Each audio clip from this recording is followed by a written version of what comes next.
पुढे बोलणार नाही. त्यांचा जर दुसरा असता तर आत्तापर्यंत त्याला जशाल तसंच उत्तर दिलं असतं. शेवटी म्हणतं येतं त्यांचा दोष नाही तेव्हा दादा, त्यांचा दोष नाही. पाप करविता त्याचं पाप कुठं दम खायला तयार नाही. म्हणजे धनंजय मुंडेचं सरळ पाप उफाळून येतं ते बाहेर. कुठं सांगावं हे कळाना. स्वतःच्या समाजाला कलंक लावला त्या टोळीमुळं. फक्त टोळी चालित होते. गुंडाच्या टोळ्यात त्याची टोळी. जातपितीचं काही संबंध नाही, त्याच्यात जातीचा काही संबंध नाही. त्याची टोळी ते माकडं वडी ते इकडे तिकडं जातीचा काही संबंध नाही त्याच्यात. पाप तुम्ही करायचे. पुढं सांगावं हे कळत नाही. दिलं बाबाजीला सांगू, बाबाला काही सुचना. बाबाने दिलं बस तुम्ही सकाळी हे करू. त्यामुळे माझं वैयक्तिक मत हे, त्यांना दोष देण्यापेक्षा ना करून घेणारा निर्णय की कलंक लावा हे सुद्धा कळत नाही. हा मात्र एक गोष्ट खरी, मी ती काल पण सांगितली की दुर्दैव महाराष्ट्राचं. ते जर म्हणतेत धोम्यगडाचे महंत म्हणजे भगवानगडाचे महंत नामदेव शास्त्री महाराजजी, जे बाबाजी म्हणतात की आरोपीची मानसिकता कशामुळं झाली, हे फक्त दुर्दैवी वाक्य आहे त्यातलं.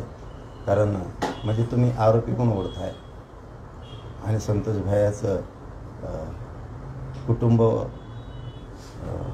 वाऱ्यावरती त्यांच्याकडून बोलत नाही, ते एक दुर्दैव आहे. आणि बाबाजींचं जे म्हणण्याचा उद्देश होता तो मात्र चांगला नव्हता, हे मात्र सत्य. कारण त्यावेळेची बॉडी लँग्वेज त्यांच्या बोलण्याची आणि नंतरची ते थोडंसं लक्षात आलं.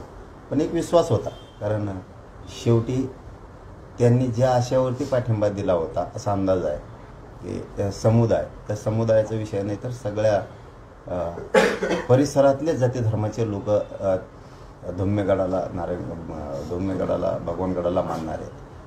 त्यामुळं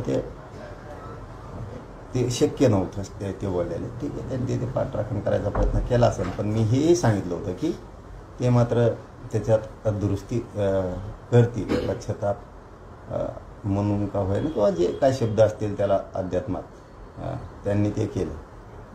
म्हणजे काय बोलण्यात थोडंसं होऊन गेलं ना. ते दुरुस्ती करायला तयार नाही, ठाम आहे आपल्या वक्तव्यात. ती चूक करू नये. आता ते त्यांचा प्रश्न आहे, मग मी पुढं काय बोलू शकत नाही.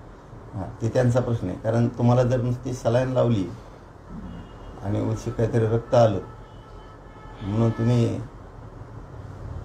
एवढे भावनाविवश झाला की लगेच मी आरोपीचा विचार करा, गुन्हेगार नाही, अमुक तमुक या गोष्टी बोलले गेले ते चांगलं. तुम्हाला जर नुसती सलाईनची एक पट्टीन रक्त दिसलं असेल तर संतोष भायाच्या अंगात साकळलेलं रक्त ते लिटरो होतं, ते का दिसलं नाही? असं नाही. पण शेवटी संतोष भैया नाही आहे जगात. त्यांच्या माराचा रक्ताचा विचारसुद्धा तेवढंच करणं गरजेचं होतं. कारण ते सुद्धा गाव धोम्यगडाचं भगवानगडाचं भक्त गाव आणि आशांबद्दल आपली अशी भाषा ते योग्य वाटलं नव्हतं. म्हणजे काय मी महाराजांना टार्गेट करत नाही, मला करायचं असतं तर मी कालच केलं असतं. पण चुकीचं झालं ते झालंच, 100% चुकीचं झालं ते झालं. पण बरं झालं. मी खरंच आणखीन त्यांना दोष देत नाही की किंवा धनंजय मुंडे या गोष्टी घडून आणतो, याचं पाप झाकवायसाठी पांघरून घेतो, पण गडसुद्धा कलंकाच्या बाजूनं घेऊन जातात. म्हणजे किती सोसलं, नामकं केलं, तमकं केलं, सोसलं काय ते म्हणजे ते बोलणंच हे होतं. पुढं मी सत्याला गेलो, मग लोक मला म्हणायला लागले म्हणून मी म्हणलो, लोकांची भावना मांडली. हे म्हणजे हे न पटणार होतं. हे न पटणार होतं. कुठंतरी एखाद्या लेकराचा खून झाला, मग तर संतोष भाईच्या अंगात रक्त साचलं होतं, सगळं साकाळलं होतं. किती रक्त सांगाळलं होतं, त्याचा तोड नव्हता. तुम्हाला नुसती एक पट्टी दिसली आणि थोडं रक्त दिसलं सलाईन लावलेलंच, तर इतकं वाईट वाटलं. तर त्या संतोष भायाचा माझ्या काय जीव म्हणला असेल, हे खूप महत्त्वाचं होतं. परंतु त्यांनी दुरुस्त केलं आहे का नाही मी काय आणखीन बघितलं नाही. पण ते दुर्दैव आहे. ते दुर्दैव होतं. जरी एक बाजू घेण्याचा प्रयत्न केला असला तरी दुसरी बाजूसुद्धा कच्ची नाही आहे.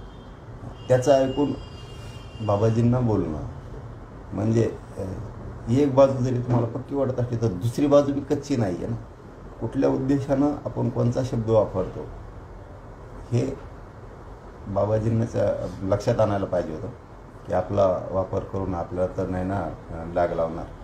म्हणजे ज्यावेळेस तुम्ही सोसलं त्यावेळेस समोरच्यांनी त्यांनी सोसलं. ही कुठली काय भाषाच होती ना, ते काय थोडंसं विचित्रपणाचं होतं. बरं, ते असं म्हणाले की संतोष देशमुख यांच्या कुटुंबीय मुलांचं सगळं शिक्षणाची जबाबदारी आता मी घेतो, असं बाबाजी म्हणाले. नाही, ते बाकीचं काय माहीत नाही मला. भाषा दुसऱ्याचं ऐकून बोलायची, भाषा दुसऱ्याची ऐकून नाही बोलायची. त्यांनी रात्रभर बोलायचं आणि सकाळी आपण ते आपल्या लोकप्रिय चॅनलच्या समोर मांडायचं आणि ते बी अशा शब्दात मांडायचं की ते शब्द म्हणजे जिव्हारी आरपार लागते. बरं झालं पण महाराष्ट्रानं एक नवीन जातीवादाचं रूप बघितलं, ते चांगलं झालं. आम्हाला काही नाही करून जातीवादीच्या पिंजऱ्यात उभा केलं जातं, काहीच नाही करू आरोपीचे ह्याच धनंजय मुंड्याच्या टोळीनं, धनंजय मुंड्यांनी स्वतः आम्हाला काहीच नाही करून गुन्हे दाखल करायला लावले त्या लाभार्थी टोळीला. पुढं फोटोला चपलाच का हाणायला लावतो तो धनंजय मुंडे आहे म्हणजे. आणि आता गडाकडं पण गेला आहे, धोम्यगडाकडं, भगवानगडाकडं, आता बाबाजींकडं गेला आहे. आणि आता याचना करायच्या, आपण करायचं आणि दुसऱ्याला ओढायचं. पण बोलताना काय राहतं, आपण खूप याने बोलायला पाहिजे. कारण हा विषय किती काही म्हणलं तरी तुम्हाला ज्या दिशेनं न्यायचा होता त्याच दिशेनं तुम्ही पहिल्या दिवशी घेऊन चाललेले होते. परंतु तुमची बाजू जरी पक्की असली तरी समोरची सुद्धा कच्ची नाही. हे लक्षात बोलताना आलं नसावं. काय ते मोगम आहे, ते स्वार्थासाठी महाराजांना उठवील, कोणाला उठवील, कोणाला संपित आहे. फक्त पैसा पाहिजे, पैसा पद. तेव्हा कसं गोड लागत होतं.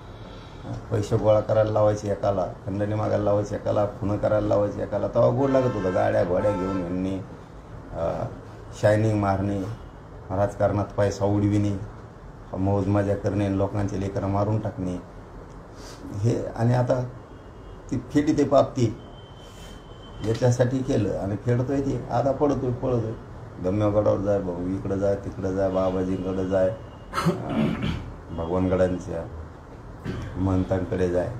आपली पाप दुसऱ्याचं तोंडून कशाला ओढून घेऊन दुसरे संपवतो आपण. ते एक स्टाईल होती, ते कधी नाकारायचं नाही. एक स्टाईल होती, बाजू भक्कम दाखवायचं होतं म्हणजे आमची, असं ते शक्य नव्हतं. कारण दुसरीसुद्धा पक्की बाजू आहे हे त्यांच्या लक्षातच नव्हतं. कारण तुम्ही खुनाचं करणाऱ्यांचं समर्थन नाही करू शकत. खून करणाऱ्यांचं कुशाल आरोपीचं समर्थन होतं, ते खोटं नव्हतं, समर्थनच होतं, रासरोस समर्थनच होतं. ते त्यांची मानसिकता काय असेल. खंडाने मागायला आले, चोऱ्या करायला आले, छेडछाडी करायला आले, दरोडे टाकायला आले. काय मानसिकता त्यांची, भंगार कुडलची. भंगारच नाही तर काय, ते काय मानसिकता आहे की त्या आरोपीची, भंगार सगळ्याच दुनियाची. आणि त्यांची मानसिकता विचारायची. याने सांगितलं असं ना रातची म्हणून, ते सकाळी बोलले. बाबा याने रातभर सांगितलं, ते सकाळी बोलले. त्यामुळं दोषालाच. बरं, धनंजय मुंडे यांनी राजीनामा द्यावा यासाठी चौकडून तिथे दबाव येतो, पण ते राजीनामा देत नाही. काय कारण असतं? काय माहिती त्याचं काय कारण, आपल्याला काय माहिती. किती 50 झालं तर काय होणार आहे कोणाचं. 50 घेणं, 2च काय 50 घे, काय होत नाही कोणाचं. नियत साफ असायला लागते. काम करताना बदललं पाहिजे माणसं. बदल्याची क्रिमिनल माइंडची भावना कधीतरी एखाद्या लोकप्रतिनिधीनं सोडली पाहिजे. खुनशीपणाची वागणूक आणि वर्तवणूक हिच्यात एखाद्या मंत्र्यानं बदल केलाच पाहिजे. नुसती खुनशी आणि क्रिमिनल माइंड, तुम्ही दिवस ते गेले आणखीन तरी बदला. होते ते दिवस गेले आणखीन तरी बदला. तुम्ही वाईट मार्गाकडे नेऊ नका. कारण धनंजय मुंड्यासारखे पायंडे दुसरे कोणीच पाडले नाही. वाईट पायंडे, क्रिमिनल माइंड, छेडछाडी, कुठं वसुले करायला लावणे, खंडाने मागायला लावणे, प्रतिमोर्चे काढणे. म्हणजे आरोपीच्या बाजूनं आम्ही काहीच नाही बोलू, मी सुद्धा आणि अनेक जण सुद्धा काहीच नाही बोलू, गुन्हे का दाखल करायला लावतो. बेटे फोटोला चपला हाणायला लावतो. म्हणजे याने जी उलटी रूढ पाडली. आणि आता काल परवापासून तर वेगळीच पाडली. आता मन तर गळ्यात घेऊन पाडलं. मंत गळ्यात घेऊन पाडलं. याला जोडून प्रश्न आहे की तुम्ही म्हटले की ते प्रतिमोर्चे काढण्यात आले तर पायंडा पडला, त्यावर टीका झाली. आता हा नवीन पायंडा आहे की आरोपींच्या मदतीसाठी धार्मिक स्थळाचा आधार घ्या एखाद्या समाजाचा, काय वाटतं तुम्हाला? यस, अवघे होतं सगळेच येतं, तर दिसायला फक्त दिसून देत नाही, पण सगळेच भक्त आहेत तिथं, असं नाही ते दिसून देत नाही. ते पेसिफिक एक बाजू कड धरून चालते, कड धरून चालते. आणि ही टोळी फक्त धनंजय मुंडेची फक्त टोळी, बाकीचे नाही की एखादा बैल जर असं झुपेला तर ते शिवळावर पडत, तर ते सवच असते या कोपऱ्यानं चालायचं. ते सामुदायिक जरी असलं, सार्वजनिक जरी असलं, सांप्रदायिक जरी असलं, तर ती एक कड धरून वाढणार. ती टोळी तसं घडून आणते. असं पाहिलं तर आता त्यातले काही शब्द आपल्याला हे नाहीत बरं का, आपल्याला म्हणजे आपल्या काय म्हणूयात त्याला, आपल्याला त्याशी देणं घेणं नाही, पण एखाद्या वेळेस वाटतं. मग हे बघा, माणूस की धर्म जागा होतो, मग आपला सुद्धा एखाद्या वेळेस वाटतं आपला ती बाजू नसून सुद्धा आमकं झालं, लय सोसलं त्यांनी, कौटुंबिक सोसलं, म्हणजे हे काय शब्द. मग ह्या कौटुंबिकने सोसलं, मग त्या कुटुंबाने नाही सोसलं का? तिने तरी काय केलं? गडाने माणूस की धर्म पाळला नाही असं वाटतंय. गडाला तर बोललोच नाही मी, गडाला बोललो बी नाही, कारण देवधर्माला मानणारे, तुम्हाला माहिती, मी पहिल्यापासूनचा शब्द आहे आपल्या तोंडात हमेशा. प्रत्येकाला आपण आपल्या धर्माचा गर्व असला पाहिजे, प्रत्येकाला स्वाभिमान आपला. मी कट्टर हिंदू आहे, मला स्वाभिमान हे पहिल्यापासून शब्द आहे. तसं मी एक वारकरी संप्रदायाचा शिष्य आहे, मी गडाबद्दल बोलत नाही, करून घेणारच नीट नाही. आपलं पाप झाकायसाठी आपण कोणाला बोलतोय आणि काय बोलतोय याची परिसीमाच ओलांडल्या. अरे काय तूच म्हणतो, परत आणखीन दुसरे म्हणते की ज्यावेळेस मी संकटात होतो त्यावेळेस मला मराठ्यांनी सांभाळलं. काय विषय होता राजीनाम्याचा? मग द्यायचं फेकून. आपण तर ते म्हणत नाही, तू 50 घे रे, काय होत नाही, मी आहे तर ना, तर मी तर धक्काच लागत नाही, तुला काय अन्याय करायचं कर, आणि तू किती बाजू भक्कम कर, दुसरी बाजू सुद्धा पक्की, काळजी करू नको. तो असल्या किती उड्या हाण, ते बेडूक उड्या. धनंजय मुंडे टोळी वळवळच करायची नाही तुम्ही. कशाला बाबा संप्रदायाला विनाकारण घेताय? उगाच फजिती आहे ना, घेणं नाही देणं नाही द्यायचं. पण हा एक नवीन पायंडा पडतोय. पाडला. आज एक समाजासाठी एक जण उभा होता, उद्या दुसरा समाज, दुसरे कोणतरी महाराज एखाद्या आरोपीसाठी उभा, म्हणजे हा नवीन पायंडा आहे का? आणि का राहू नये त्यांनी मग हे असे वागायला लागलं? राहूच नाही, पण का राहू नये? मग खून करणाऱ्यांकडून बोलची बोलत नाही. तुम्हाला नुसती एक पट्टी दिसली आणि हातात रक्त हे झालं, तर अभ्यास एका चॅनलच्या बांधावरती सांगितलंय आणि बघितलंय सुद्धा की असं वाटलं की ती पट्टी बघितल्यावर आणि ते थोडंसं हातात रक्त निघालेलं दिसल्यावर सलाईन लावलेलेच मराव वाटलं. काय शब्द आहेत बाई, मराव वाटलं. आणि संतोषभाई देशमुख मेले ते तर काहीच नाही, ते शिष्यगाव नाही, त्याबद्दल काय वाटलं नाही. प्रभूशिक मारलं नाही, क्रूर हत्या होती ती, क्रूर. आणि इतकं रक्त सांगाळ होतं त्यांच्या अंगात की बघितलं तरी माणसं चक्रायू पडत होती. तिथं अनेक गोरगरीबावर झालं ना, अनेक गोरगरीबावर झालं. संतोष भाईला तर न्याय आम्ही देणारच, आम्ही तर देणार, आम्ही नाही अटक. कोणी येऊ दे, किती बाजू भक्कम करून दे, दुसरी बी बाजू लय पक्की. ते तसल्या धमक्यात नाही जायचं, तसल्या धमक्यात नाही जायचं. भक्कमपणे येतं, फक्कमपणे येतं, आमके तसल्या धमक्यात जायचंच नाही.